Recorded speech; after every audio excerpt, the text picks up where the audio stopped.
Well, my dog's eating next to me, and she's walking around with large ass nails on the hardwood floor. So hopefully, she won't make too much noise during this recording. But let's just jump right into it. Last weekend was the Pacific Showdown, and I thought it was, first of all, really interesting, but I'll get into my later thoughts of that in a moment. We have the Atlantic coming up, and I have a lot of things to talk about for at least the Pacific, what I saw from last weekend, and a couple things I want to touch bases on, talk about a couple of things I saw in general, and then get into the nitty-gritty of each team, and at least the ones that interest me. So for the most part, I'm going to be talking about every team except for T1W and who's it? O2 Blast, just because for some reason those teams just are not interesting to me at all. So yeah, let's just start with the overall thoughts. And first things first, I was not a huge fan of the Pacific Showdown. I just thought it was really sloppy, and a lot of times I was just questioning why would they not just play goats in this situation. Saw a huge resurgence of Sombra goats and actually a lot more Doomfist than is normally seen, and this is mostly due from Element Mystic. Element Mystic have been pioneering the Doomfist goats, the Sombra goats, and this Doomfist Sombra 222 that's been going around. It's like a weird sort of dive kind of goats kind of thing. It's really hard to explain. So let's just kind of break these compositions down really quick. We have the Sombra goats, which we've seen before, but this is a little bit different than what we witnessed in the Overwatch League. In the Overwatch League, we'd see much slower play with the Sombra. Sombra would put like her translocator somewhere safe in the back next to a health pack. She would go in, trying to just spray some people up, maybe get a really critical hack down, and then once she got pressured out, she would translocate, and then the enemy goat team would go, hey, let's just win, and just run over the enemy team. This is how San Francisco took down the Dragons in quarterfinals, and this is pretty much how goats compositions used to beat the Sombra goats in the past. But recently there's a sort of new play style that a lot of people have not been catching up on, pioneered by Doha, or at least not pioneered, but like he's the best at it, from Element Mystic. And what he does is put translocators on high grounds where he could just take an off angle, and he would play with the team, and he would rarely go on flanks and try to get picks on the Zenyatta like a lot of other Sombras do. Doha is very uninterested in landing a really critical hack and like changing the pace of the fight. All he's there to do is stay with his team, go on off angles, take a high ground with translocator, and just get as much ult charge as possible. And the reason why this is so interesting is it's something we something we haven't actually seen from top playing Sombras before. It's such a change in play style. It's much more aggressive. It's much more active within the composition of goats, that it's really hard for the enemy team, the enemy goats, just to find a window of opportunity to like run on the enemy team. So there's less times where it's like a 6v5 when the Sombra translocates. So absolutely fascinating stuff on that. Again, I think it's still extremely exploitable, and that Sombra goats is viable, but like just the loss of the D.Va alone and Defense Matrix make it super weak to Anna's, and just knowing how to play around an EMP, something that the Titans are extremely good at. These are the types of things that haven't really reached down to contenders yet, and aren't consistent enough to be shutting down these Sombra Goats comps that are just riddled inside the Pacific League. So that was super annoying. Next thing I want to talk about was the other thing Element Mystic have been really innovating on, and it's the Doomfist Goats. I've seen this, it was like a couple seasons ago in Korean contenders, and they were famous for this. Sparkle is a pretty amazing Doomfist, probably one of the best in the world actually at the moment. And the reason he's so good is not just because he's mechanically gifted and he understands how to use his abilities and the limits of those abilities, but he also is supported by his team very heavily. And this is something I forgot to mention in the Sombra thing. Sombra would get, Brig Pack. Sombra would get the bubble. Sombra would get defense matrix priority over the Reinhardt. And it was really crazy to see this because it made like the Reinhardt a lot more, defenseless, but at the same time it gave so much more time for the Sombra to stay in the fight. And this is something we've actually first seen with the Doomfist. When the Doomfist punches in, he gets bubble and he gets pack if he gets stunned. He still has cooldowns to get out in any moment. It's really an interesting playstyle that has been built on and formed around a really strong Doomfist player that is Sparkle. And we've seen some other teams try to copy this style a little bit with a lot less success because it's something that needs to be practiced, and this is something Element Mystic have been workshopping for a while now, so I wouldn't expect any other team to really come out and do this as well. It's kind of the same way the Hunters came out with their Hammond composition, and no one really could pull off a Hammond composition like them because they were running it first and running it better, and they had time to experiment with it and understand how it works on a deeper level. Same thing for this Doomfist Goats on Element Mystic. And the last composition that I really want to talk about, because it is super weird, and actually I think this is the first time I've seen this, even in Contenders or something. I guess I haven't been watching enough Contenders, is the Doomfist Sombra 222. And oh my goodness, is this ever just the weirdest thing I've ever seen? It's pretty much the Doomfist Goats, like put the resources on Doomfist, make sure he's okay, but Sombra tries to build up EMP as fast as she can.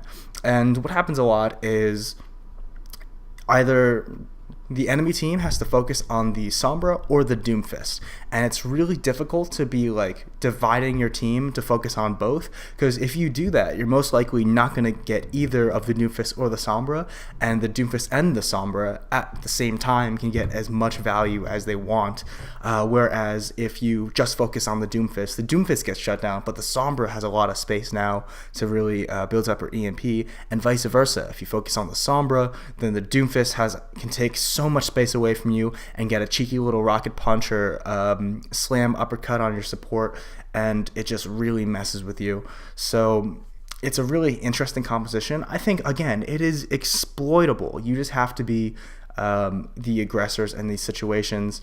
My assumption really is, of course, I haven't actually played against this.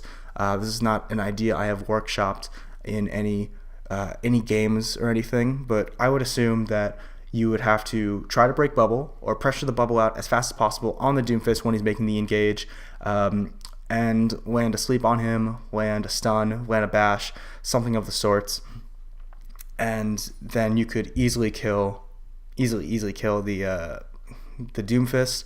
And the Sombra, you can play more around shields. You can have the Reinhardt has to play a little bit more defensive when he knows the Sombra's there. Always be ready to flick your shield, just like a 180 real quick, to make sure that he can interrupt the hack. That's something we actually don't see enough from really good Reinhardts.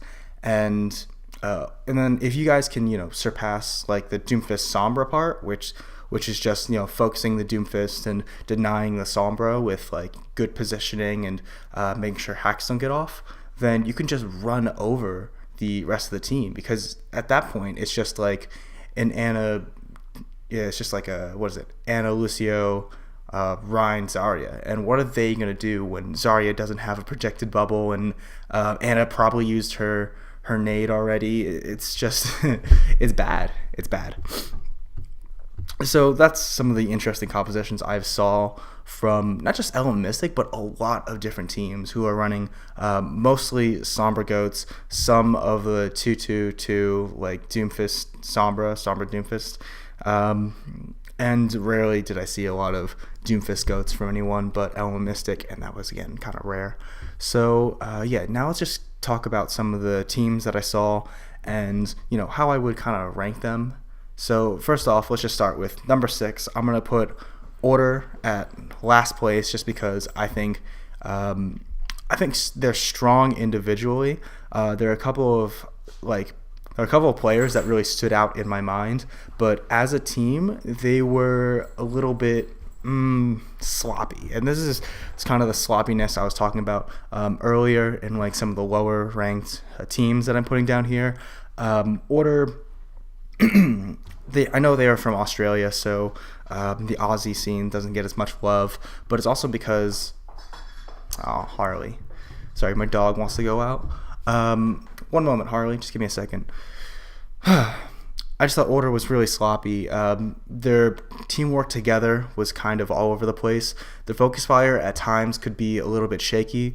On their retreats, a lot of the time, their main tank got cut off just because he went the wrong direction or he didn't react to the call fast enough, things like that. And oh my goodness, the support ults were just all over the place, way too early, way too late, sometimes using them purely just to heal up a tank or two, and that is absolutely not okay. Using a support ult, you need to either deny another ultimate or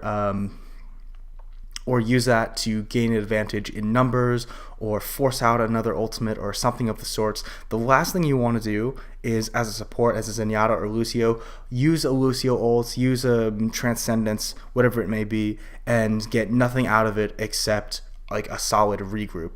And we saw that way too many times from the side of Order. But again, some of the players that I want to talk about was actually, surprisingly enough, the main tank, which I just complained about. His name is Quartz.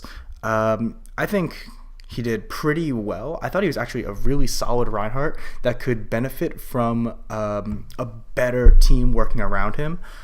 He played a very defensive style, a little bit more passive, but he got huge amount of value whenever he did need to go out and get a lot of swings. Just the problem was, again, on the retreats, on the regroups, he tended to get a little bit split off, and that's just something that really you can't be having on your main tank. Next up, we have Signed. He was the Zarya for the most part, and he played really greedy. Like, his bubble usage was extremely early and a lot of times didn't get a lot of value. Something I've noticed, he was the only Zarya I saw throughout the entire Showdown that didn't have a lot of Zarya energy charge, and would always be around like 20, 30, sometimes even just like 40 charge after using both for bubbles. So that was really detrimental to the entire team, and this is something I was talking about Quartz. If he just had that projected bubble up more often for times where he needed to be swinging on and pushing his advantage, or for the retreat, he would have done a lot better as a main tank. And I think Signed absolutely just dropped the ball with his use of projected and personal bubbles. And last person I want to talk about real quick is their Zenyatta Jordation, who is extremely strong mechanically. Every time the POV was on him, he was landing some sick shots. He was landing some volleys at very key times.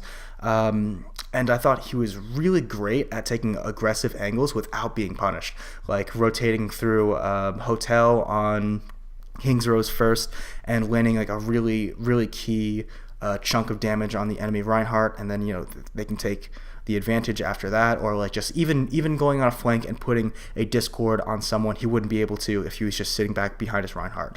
So he never got like punished for this. He didn't go against like the greatest teams or anything, but he never got caught out on these aggressive pushes and off angles. But his support ults was just trash. Like, I know I talked about the Lucio a little bit, who did make a couple mistakes, but Jordation was absolutely the culprit of just wasted Transcendence and an absolutely throwing a couple of times. But overall, I think if he were just to focus up on his game sense a little bit, he would be so much better as a player. All right, this is the third time we're talking about the 5th place team that I'm putting down. All right, so this is the 5th place team that I saw. So to be honest, this is the like 5th best team, which is like 2nd worst, that I, at least from the showing I saw from the Pacific Showdown, and that is Lingon Esports and Huya. weird name. It's hard to say. And this is the third time I'm talking about them because it's really hard to get like a really easy description on how they play. So I'll try to keep it nice and short and sweet this time. They're playing a lot of Sombra goats, and not just the Sombra goats that we've seen from Doha and stuff, but like the old style of Sombra goats that I was talking about before, where San Francisco kind of just runs over them, saying like, hey, we forced the translocator out, let's just run over the enemy team that is now like a 5v6. So, you know, that's kind of how they were playing. I thought Hacker was actually a pretty good Sombra, getting a lot more value than I thought would be possible from a Sombra playing that play style in this meta now, which I'm just saying because a lot more people are smarter about how Sombras play, and if they play that flanky style, they're going to get shut down more often, which he did. He did die a couple times on the flank, but overall, like, if he couldn't find a hack, which happened sometimes, a decent amount of times, then the enemy team kind of just ran over his front line, and they kind of got snowballed a few times because of this. Also, his EMPs were either just fantastic, hitting the support ults before they came out and getting maximum amount of value and just like winning the game. A lot of times he would also hit like one person, like he hit the Zarya while she had a bubble up, things like this. So, you know, really inconsistent EMP usage, and I thought EMPs were not getting as much value as possible. So while I think Hacker is pretty good in the neutral game and in that old style of Sombra, teams are wising up to that style, and it's getting a lot less value than it used to. And also that not only is people getting used to it, but it's very exploitable at this moment, and his EMPs are not getting the value that he really needed to be getting.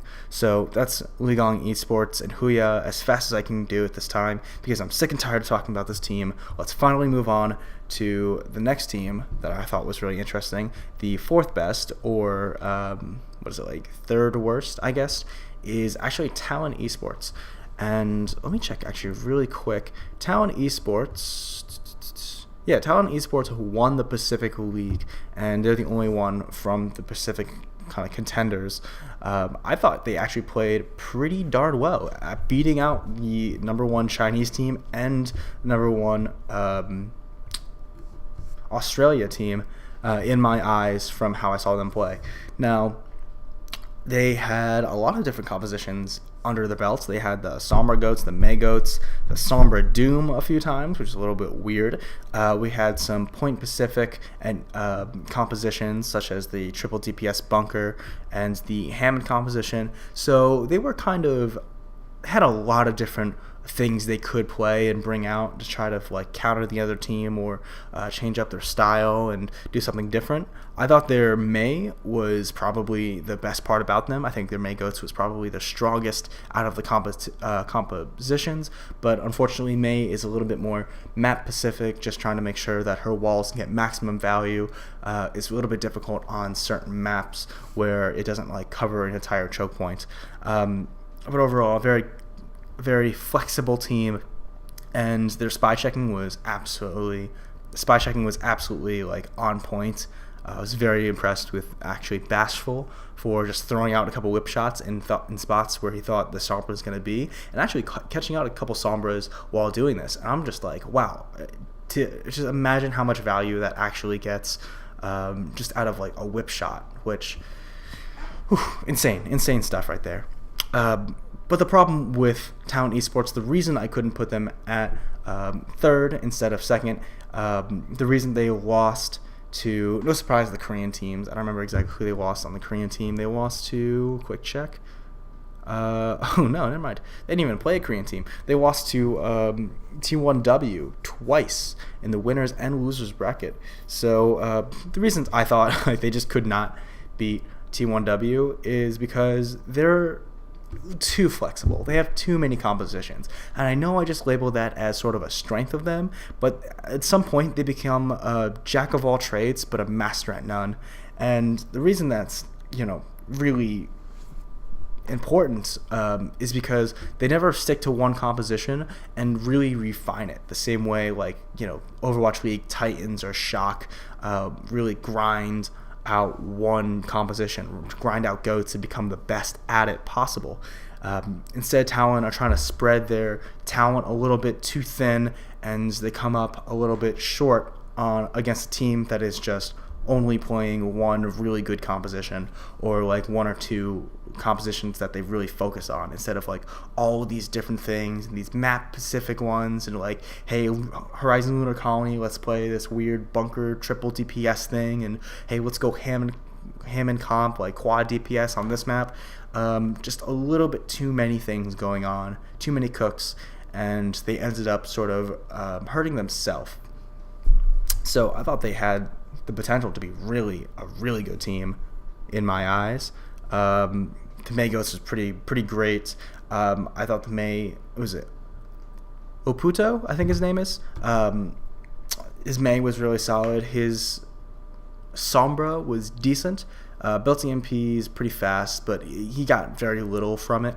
I thought he was just too inconsistent as a Sombra, and he, while solid, wasn't the best. And honestly, against some of the teams, they kind of needed to be the best. Now, I do not have much to say about T1W or O2 Blast.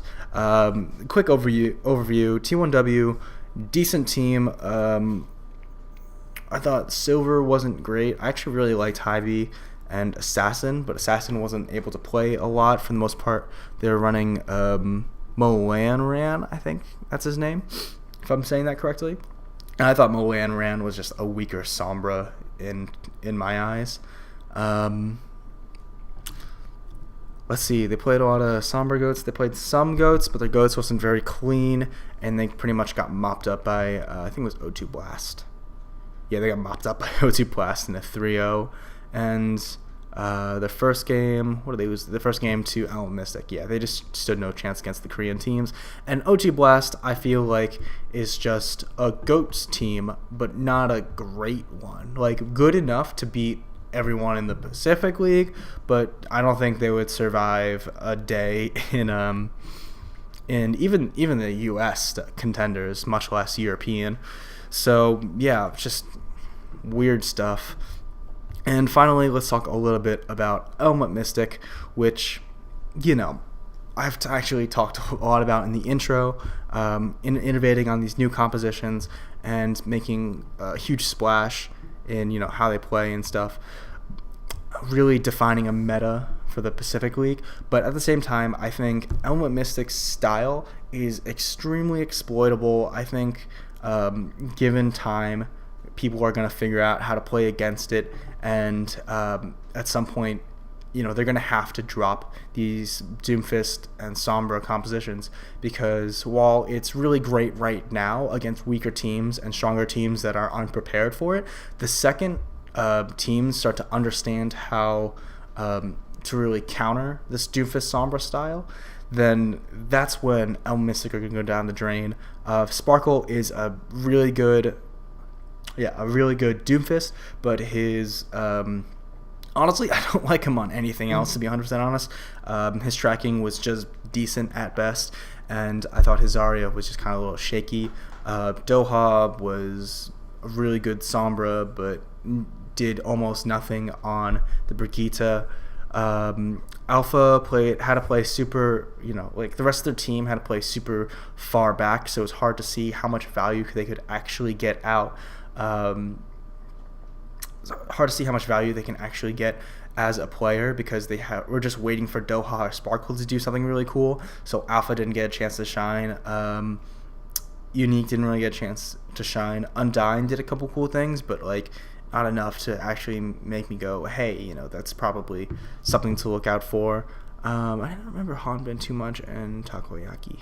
So yeah, that's my full review of Element Mystic. That's my full review of the Pacific Showdown. I hope you enjoyed. I plan to do the same thing for the Atlantic. And this is kind of rambly, but I wanted to talk a little bit about everything I saw, some of the cool stuff overall, and some of the teams in general. Again, if I would have to list from worst to best, I would list it as Order being number 6, Ligong Esports and Huya number 5, number 4 I'm going to put Talon, Number 3, we'll put T1W, 2, Order, and L Mystic 1. And this doesn't reflect perfectly on the actual standings, because I think actually the Order and Weigong tied for last place. Talon won. Oh, actually, that's pretty comparable. But, terrible ending.